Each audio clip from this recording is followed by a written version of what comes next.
میں نے عرض کیا، اللہ کے رسول، سب سے زیادہ مصیبت کس پر آتی ہے؟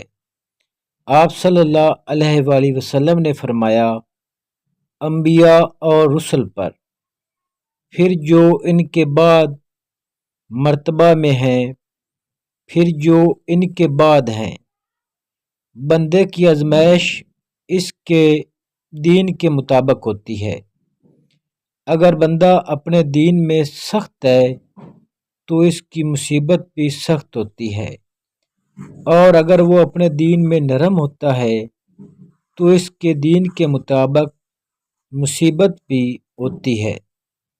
پھر مصیبت بندے کے ساتھ ہمیشہ رہتی ہے، یہاں تک کہ بندہ روئے زمین پر اس حال میں چلتا ہے کہ اس پر کوئی گناہ نہیں ہوتا۔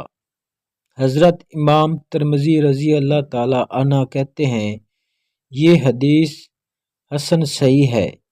اس باب میں حضرت ابو ہریرہ اور حضرت حذیفہ بن یمان رضی اللہ تعالی عنہ کی بہن حضرت فاطمہ رضی اللہ تعالی عنہ سے بھی روایت ہے کہ نبی اکرم صلی اللہ علیہ وآلہ وسلم سے سوال کیا گیا کہ مصیبتیں کس پر زیادہ آتی ہیں، تو آپ صلی اللہ علیہ وآلہ وسلم نے فرمایا، انبیاء پر، رسل پر، پھر ان کے بعد مرتبہ میں ہیں ان پر، پھر جو ان کے بعد میں ہو ان پر۔